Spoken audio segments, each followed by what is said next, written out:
do you do once you've devoured all the amazing RPGs that the Sega Genesis has to offer?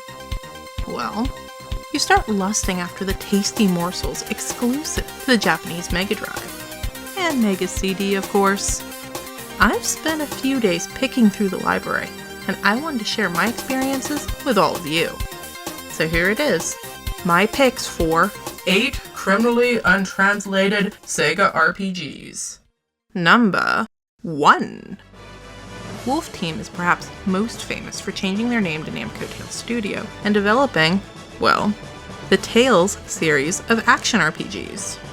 But before Tales of Fantasia, they were responsible for Aislelord, a dungeon crawler for the Mega CD. A very pretty dungeon crawler for the Mega CD. I'm intrigued by the tactical battle system and point-and-click explorative elements. But the current language barrier prevents English-speaking gaijin like myself from digging into the adventure. Too bad. Number 2. If you watched my video on SNES vs Sega RPGs, then you already know how much I love Shadowrun. So of course, one of my biggest gaming disappointments is the fact that I can't play the Mega CD version in English. Actually, scratch that. I can't play it at all. The game is so text-intensive that it's more visual novel than RPG. I stumbled around clicking blindly through the menu options for an hour, just so I could record some battle footage for this video, and I have to say that the game's illustrated backdrops are amazing. Apparently, some sort of slasher samurai is terrorizing futuristic Tokyo, and you'll play as a band of chatty runners who have made it their mission to solve the case. I wish I could elaborate further, but first impressions tell me that fans of Konami's Snatcher would probably appreciate this game the most. Number 3. But hey, anyone disappointed by Shadowrun's lack of RPG-ness may be more interested in Illusion City, a top-down futuristic JRPG with another mystery-centric storyline. A biological agent has transformed the population of Hong Kong into demonic mutants, and the corporation Shiva has asserted governmental control. It's against this dystopian backdrop that our hero, the Diver, a sort of demon hunter, prowls the city's sprawling ruins in search of answers. What is Shiva's agenda? And what is their connection to the transformations? Also, I'm kinda curious, who's kidnapping little mutant girls? Number 4. Reportedly, the fan translation for Surging Aura is on the cusp of completion, but I'm impatient, and besides, I really just wanted to show off this gem. Surging Aura is a traditional fantasy JRPG for the Mega Drive that is visually very similar to Phantasy Star 4. In fact, I believe they share the same engine. An evil wizard once vanquished returns to terrorize the world, and it's up to the player as the young Prince Mu to restore peace to the land. As far as plots go, it's not the most unique premise, but who plays classic games for their originality? Personally, I'm okay with a cliched adventure presented in style, and Surging Aura is looking mighty fashionable. Number 5. Imported strategy RPGs are usually pretty approachable. Once you memorize which options control which battle functions, the language actually presented on screen becomes somewhat inconsequential. Of course, you'll miss out on all that story, but at least you can experience the important battle-y bits. Not so with Record of Lodoss War for the Mega CD.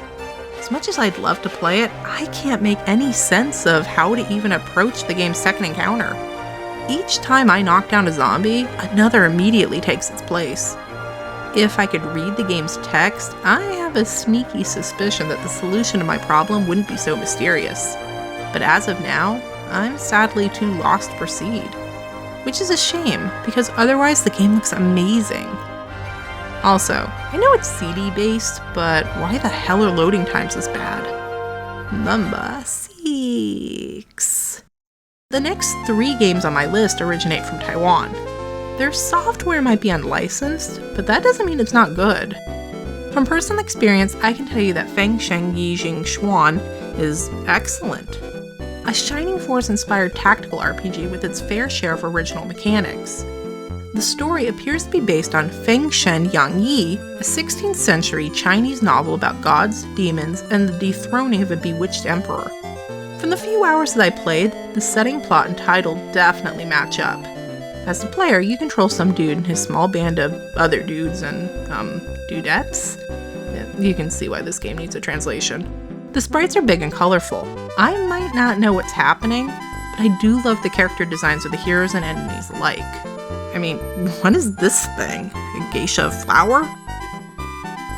And these angry samurai harpies are charming in a grumpy old man sort of way.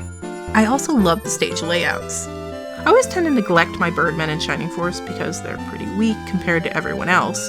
The Fengshen forces my hand by placing enemies in chests beyond inaccessible barriers that only flyers and archers can reach. I can't always rely on my party favorites. The game makes me think about which characters are best suited to overcome the obstacles ahead. That said, in each battle you'll control up to 6 heroes, and you'll choose the ones that you want to bring along in the pre-battle menu phase. Some scenarios force particular heroes on you, and if they die, you'll have to start the battle over again, while keeping all earned XP and items. Otherwise, feel free to kill off whomever. Just be prepared for the battle to get harder. This is especially troublesome as some scenarios span multiple maps and you don't heal between stages. For example, there's these dungeons. You can defeat as many enemies as you like, but the real goal is to find the exit and proceed downwards until you reach the dungeon boss. Actually, that's one of the things that I really like about Fengshen. There's a wide variety of win conditions, and you're forced to really think about how you want to approach each encounter. Do you ration your special moves for the possibility of an end boss? Or clear a stage with the full force of your arsenal? Assuming that you can even clear the stage, I had a heck of a time trying to kill this jerk while beating back the endless swarm of respawning fire dogs who are relentlessly nipping at my heels. Another Fengshen quirk is the game's lack of shopping and equipment. All you're given are various healing items which are harvested from the chests generously scattered throughout the game. You'll have to divert attention away from the fray to grab them, but the sacrifice is worth it.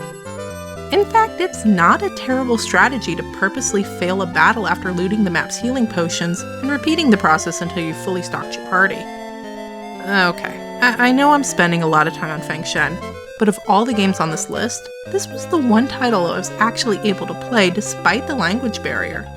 In fact, I wanted to keep playing it. 7. I haven't played much Chuan Shuo. Without a translation, there's not a whole lot to do besides walk in circles, fight random battles, and blindly trigger talking head sequences. But there are a couple of things I discovered during my brief playtime. The battle system is shamelessly ripped from Lunar. These building sprites look suspiciously like those found in Final Fantasy VI. This guy's head doesn't bobble like the other dudes. And this NPC sprite has gigantic titties and weird loopy noodle arms. In retrospect, maybe I shouldn't be that hopeful for a translation. Chuan Shuo is fairly janky, even by grey market Chinese standards. But now I'm curious, how and why was this dwarf lynched to a tree? Number 8. On the topic of games I haven't played much of, Sanguo Bàoxiào is one I haven't played at all. Maybe no one outside of China has. The ROM is currently undumped, and these screenshots are the only evidence I could find that the game even exists. But Sanguo Bàoxiào appears to be a humorous parody SRPG on Romance of the Three Kingdoms, which sounds kind of cool.